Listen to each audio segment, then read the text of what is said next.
জায়গা করে নিল আমার রাসূলের নাম লেখার কারণে। তার মানে কাজী নজরুলের দামটা বাড়লো নাতের কারণে। বাশারাতু ঈসা রুহুল্লাহ, ঈসা নবী সুসংবাদ দিতেন প্রত্যেক মাহফিলে মাহফিলে ওয়াজে। তিনি ওয়াজ করার সময় আমার রাসূলের প্রশংসা করতেন, আমার নবীর শান গাইতেন, আমার নবীর প্রশংসা করতেন। কালামশারবাসী মনোযোগ দিয়ে শুনে যাবেন। ঈসা রুহুল্লাহ ডাকতে আল্লাহ আমারে ওই নবীর উম্মত বানায় দেন। আল্লাহ কবুল করলেন, হ্যাঁ ঈসা তোমার আখিরি নবীর উম্মত বানাবো। পৃথিবীতে ঈসা রুহুল্লাহ আসবে, ঈসা রুহুল্লাহ আসবে বর্তমান সিরিয়ার বাইতুল আকসার ওই অঞ্চলে একটা মসজিদ হবে, সাদা মসজিদ। মসজিদের মিম্বর হবে, মিনারা হবে সাদা। ওই সাদা মসজিদের সাদা মিনারাতে ঈসা রুহুল্লাহকে আমার আল্লাহ দুই ফেরেশতার কাঁধে ভর করাইয়া চতুর্থ আসমান থেকে সশরীরে আল্লাহ নামাই নিয়ে আসবেন। ঈসা রুহুল্লাহ যখন ওই মসজিদে নামবেন, মুসলমানরা মসজিদে সিঁড়ি পেতে দেবে ঈসা রুহুল্লাহকে নামার জন্য। ঈসা নবী মসজিদ থেকে নেমে মুসলমানদেরকে নিয়ে তিনি মুভ করবেন বাইতুল্লাহ শরীফে। তখন ইমাম মাহদী আলাইহিস সালাম হেরেমে বাইতুল্লাহতে দাঁড়িয়ে থাকবেন। ঈসা রুহুল্লাহ যখন ঢুকবেন তখন আজান হয়ে গেছে নামাজের ওয়াক্ত। হযরতে ইমাম মাহদী আলাইহিস সালাম দাঁড়িয়ে থাকবেন। ঈসা রুহুল্লাহ সামনে ইমাম মাহদী বলবে, ঈসা রুহুল্লাহ আপনি নামাজ পড়ান। ঈসা রুহুল্লাহ তো আপনি আজকে হেরেমে ইমামতি করেন, আজকে আপনি নামাজ পড়াবেন। পৃথিবীর সর্বশ্রেষ্ঠ বাহিনী হবে সেই বাহিনী, পৃথিবীর সর্বশ্রেষ্ঠ জামাত হবে। সাহাবীদের জামাতের পরে সবচেয়ে দামি জামাত হবে সেই জামাত ইমাম মাহদীর জামাত। একবার জোরে বলা যাবে কি মারহাবা। এত বড় জামাত হবে, এত বড় জামাত, এত মর্যাদাপূর্ণ জামাতে ইমাম মাহদী বলবে, ঈসা রুহুল্লাহ আপনি নামাজ পড়ান। ঈসা রুহুল্লাহ ডাক দিবে, মাহদী আপনি নামাজ পড়ান। আমি ঈসা এই উম্মতের নামাজ পড়ানোর জন্য আসি নাই, আমি এই উম্মতের পিছনে নামাজ পড়ার জন্য এসেছি। শরফুল মাকিনা অশরফুল মাকান, শরফুল মাকানে ওয়া শরফুল মাকিন। আমার নবীর কারণে ঈসা রুহুল্লাহর দাম বাড়ছে, ঈসা রুহুল্লাহর কারণে নবীর দাম বাড়ে নাই।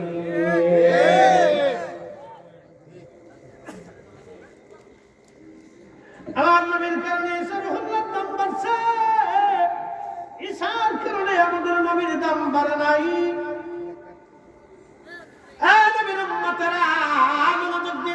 কালকে কি বার? জুমার দিন, সাইয়্যিদুল আইয়াম, দিনের সরদার আল্লাহর নবী সুনান তিরমিজির মধ্যে আল্লাহ রাসূল বললেন, যখন আল্লাহ মুয়াজ্জিন আযান দিয়ে দেয়, আইয়ুহাল্লাযীনা আমানু ইযা নুদিয়া লিস-সালাতি মিন ইয়াউমিল জুমআতি ফাসআউ ইলা যিকরিল্লাহি ওয়া যারুল বাই'।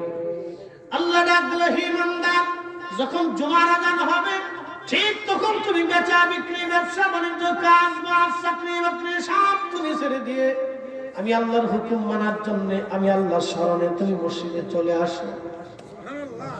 নবীজি বললেন, যখন আমার উম্মত জুমা আদায় করার জন্য মসজিদে রওনা দেয়, রওনা দেওয়ার পরে আদবের সাথে মসজিদে আসে হেঁটে হেঁটে।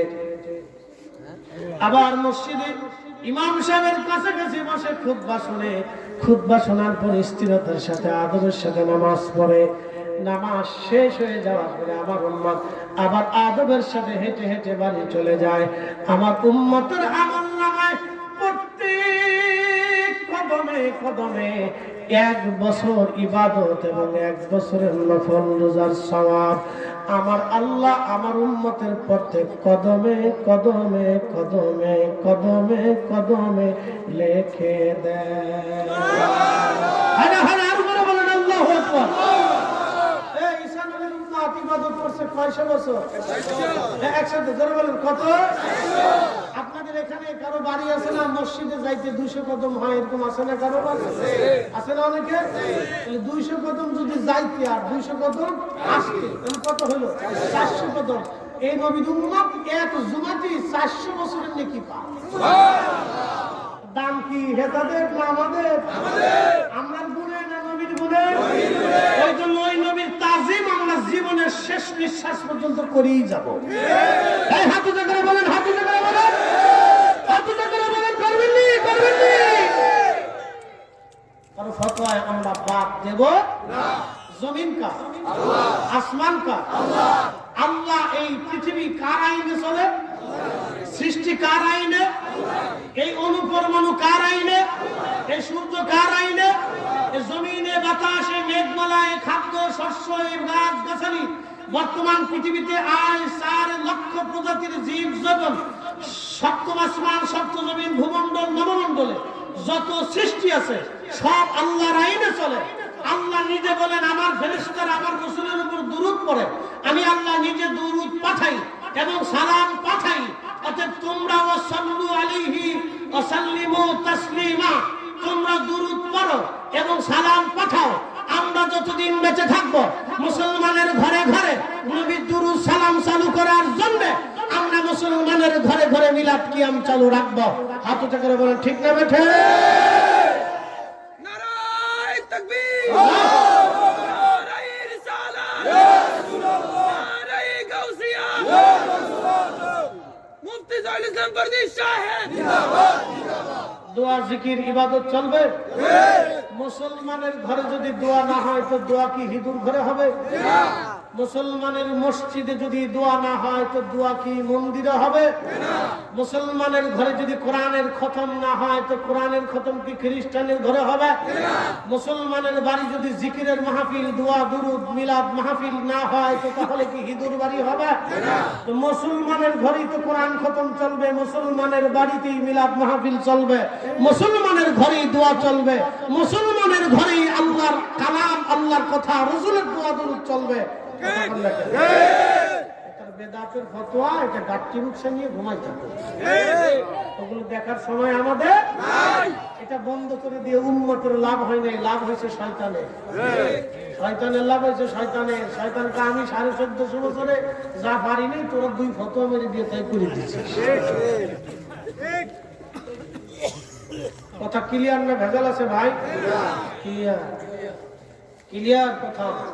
শয়তানে কয় আমি 1400 বছর পারিনি, তোরা 2 ফতোয়া দিয়ে দিয়ে দিছিস বন্ধ করে, আমার ভালো কাজ করছিস।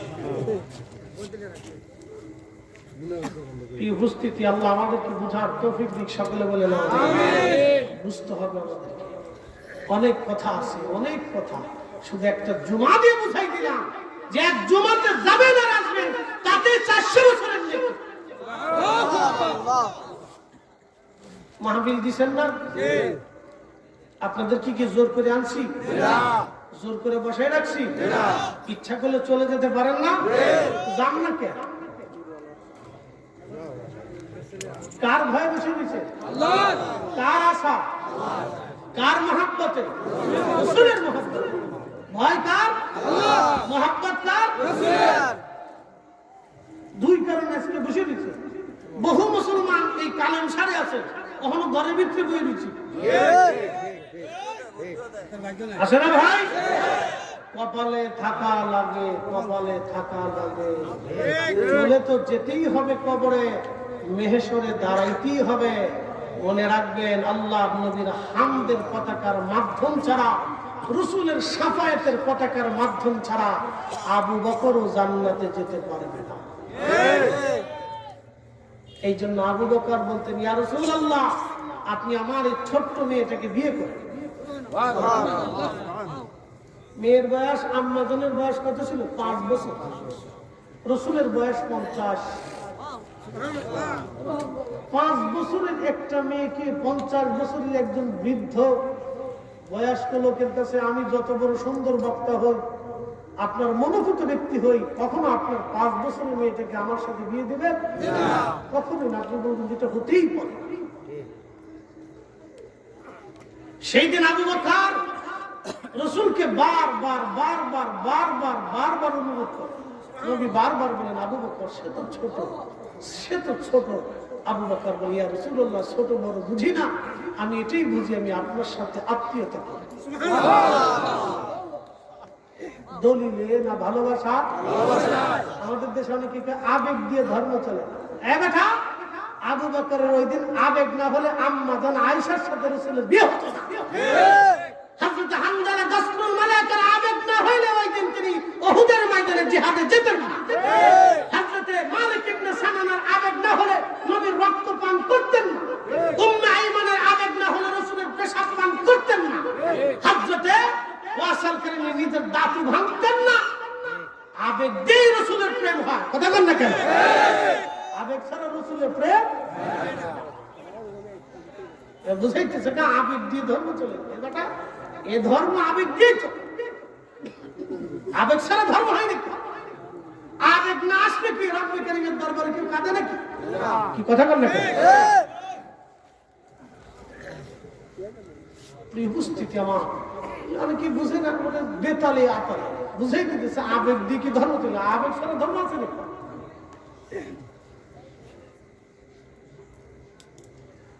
প্রিয় উপস্থিতি ভাই আমার হাজিরিন, কথাগুলি অত্যন্ত দামি বুঝে যাবেন। আমি একবারে অনেক কথা মুক্তাসার বলে ফেলে দিলাম, সময় সংক্ষিপ্ত। আমার সময় ছিল বাদাসা, ঠেলে নিয়ে আসছে 9:30। আমার তুল পাই মাহফিল ধরা লাগবে, এখন রাত 11:30টায় অ্যাটেন্ড করতে হবে, কথা ছিল 10টায়।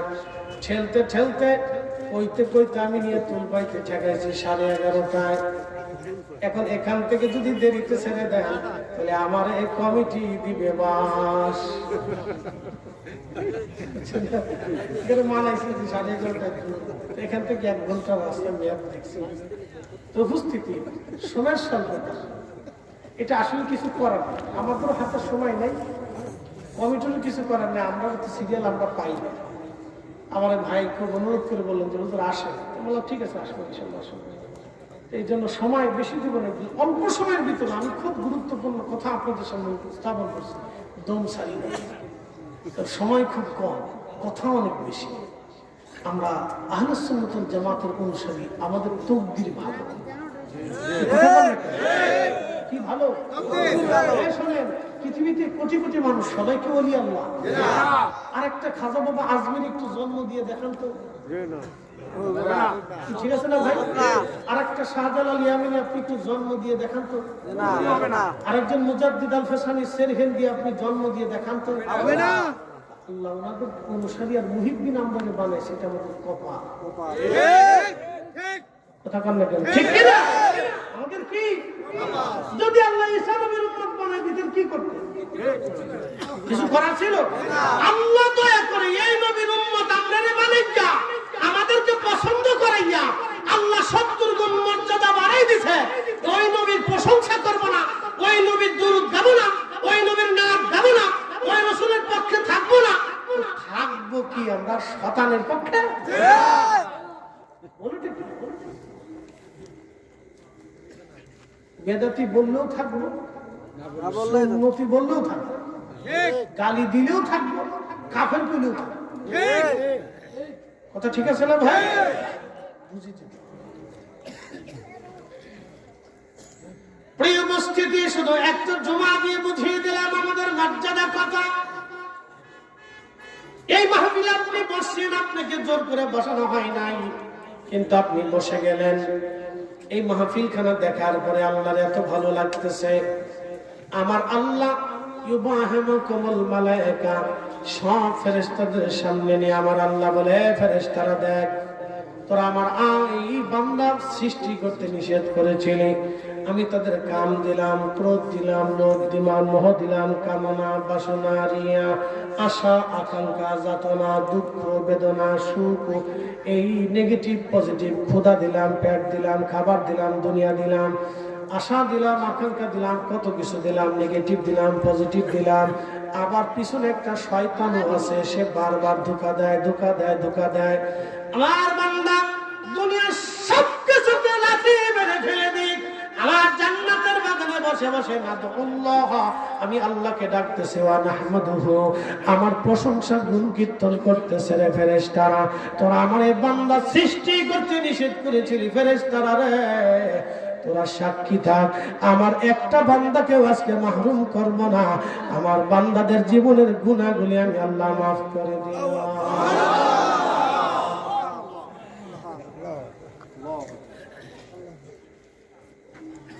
আল্লাহ আপনাকে মাফ করে দিচ্ছে। খুশি হল নাই? আশা নাই? আশা আছে? লা তাকনাতু মির রাহমাতিল্লাহ। আল্লাহ রহমত থেকে আল্লাহ নিরাশ হইতে নিষেধ করছে, এই জন্য আমরা নিরাশ হই না। আমরা জানি আমরা মাফ হয়েছে। কি কথা বল না? আল্লাহ নিজে নিষেধ করছে, তা আমি আবার বুঝে দেবো কিন্তু আমার মাফ হয়েছে না। আল্লাহ নিজে ওয়াদা করছে মাফ করে দিবে, তো মাফ যেহেতু করবে তাহলে আমরা মাফ পেয়েছি। কি বিশ্বাস আছে না ভাই? আল্লাহ নিজের জবানে কইছে তোমরা রহমত থেকে নিরাশ হইও না। খালি এই কথাই কই না, আরো বলে দিছে ইয়াগফিরুয যুনুবা জামিআ, তোমার জীবনের যত গুনাহ আছে আমি মাফ করে দেব। এখন বলেন মনে মনে কলা খাইলে কি হবে? কলা কি বাস্তবে ভালো লাগবে না? স্বপ্ন দেখলে কি জান্নাতে যাওয়া যায়? স্বপ্ন যদি দেখে তা কি বিয়ে হয়ে যায়? স্বপ্ন দেখলে কি চাকরি হয়ে যায়? স্বপ্ন দেখলে কি রান্না বান্না হয়? স্বপ্নে খেলে কি পেট ভরে? দোয়া করতে হলে, মাপ পাইতে হলে আপনাকে রসুলের এসকে এসে বসতে হবে, রব্বে কারীমের দরবারে হাত বাড়ায় কাঁদতে হবে। কথা ঠিক আছে না ভাই? এখন দুয়াই নাই। কি নাই? দুয়া নাই। হাতে কাছে বেদা বেদা বাদ দিয়ে ফেলছে, তার মানে কপালে ক্ষমাও নাই। কথা ঠিক কিনা? সে নিজের কপালে ঠাড়া ফেলেছে, আরো 14 ও হেটার কথা মাইনে যারা চলে তার কপালে ঠাড়া পড়ছে। আচ্ছা, আপনি একজন বন্ধুর সাথে সম্পর্ক কেন করেন? মহব্বত বাড়ে, সে বন্ধু আপদে বিপদে মুসিবতে সে আপনার পাশে দাঁড়াবে। কথা ঠিক আছে না ভাই? একজন মানুষের সাথে সম্পর্ক কেন হয়? সম্পর্কটা মহব্বত বাড়ে, সম্পর্ক মহব্বত বাড়লে সে আপনার আপদে বিপদে মুসিবতে আপনি তার পাশে, সে আপনার পাশে।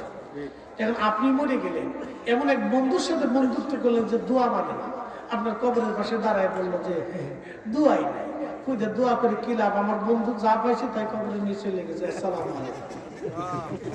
এটা বন্ধুর গোষ্ঠী কি নাই? হ্যাঁ, আসতে বলেন কেন, জোরে বলে। এটা বন্ধুর গোষ্ঠী কি নাই? এই বন্ধু ভালো আছে, কুত্তা ভালা ভালা। কি কথা কি খারাপ কইছে? হুজুর কুত্তার কথা কেন বললেন? কুকুর বেঈমানি করে। আপনি ফসা খাবেন, গলা খাবেন, লাথি দিবেন, সবর দিবেন, নাক দিবেন, ভিটামিন দিবেন, ও ঘুরে ঘুরে ঘুরে ঘুরে আপনার সামনে ছিয়া লেস্টারে বাঁকায় বাঁকায় শরীরে মুচড়াইয়া আপনার চারপাশে ঘুরবে আর কবে মালিক যতই লাথি সবর দাও আমি তোমার ছাড়বো না। কুত্তা বেঈমানি করে। মালিক করে দেওয়ার পরে কুত্তা কবরের পাশে বসে থাকে, বাড়ির সামনে বসে থাকে, কান্দে, আমার মালিকটা চলে গেল, কান্দে। বুঝতে পারছেন? প্রিয় উপস্থিতি, নারে তাকবীর, নারে রিসালাত, ইয়া রাসূলুল্লাহ, সভাপতি সাহেবের আগমন, সুন্নাতুল সাদাত, ইরশাদ হুজুর কিবলার আগমন, সুন্নাতুল সাদাত, আল্লাহু আকবার, নবী তাআলা দরবার শরীফ, কলমজের মাসির পক্ষ থেকে লাল গোলাপ শুভেচ্ছা, নারায়ে তাকবীর, নারায়ে রিসালাত, নারায়ে গাউসিয়া, লা আল্লাহ আল্লাহ আল্লাহ আল্লাহ আল্লাহ আল্লাহ আল্লাহ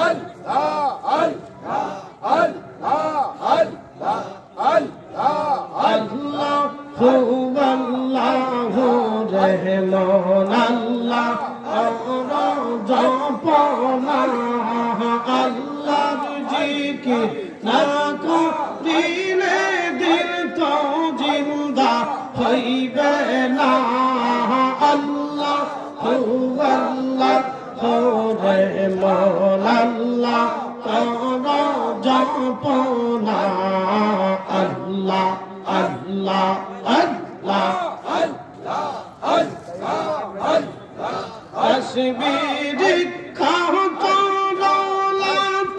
সবুজ গাছের কচি পাতা জিকির লাইসে মাথা নয়ন খুইলা দেখো না আল্লাহ হো আল্লাহ হো রহমান আল্লাহ জপনা আল্লাহ আল্লাহ আল্লাহ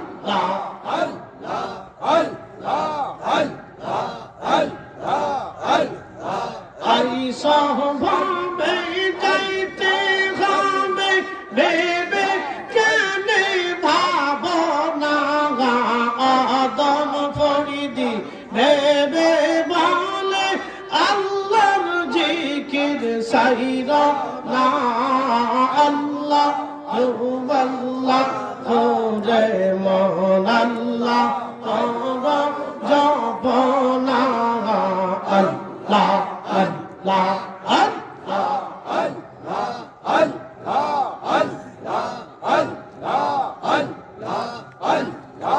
আল্লাহর জিকির না দিলে দিল তো জিন্দা হইবে না গো আল্লাহর জিকির না দিলে দিল তো জিন্দা হইবে না আল্লাহ হু আল্লাহ হু রে মন আল্লাহ করো জপনা আল্লাহ আল্লাহ আল্লাহ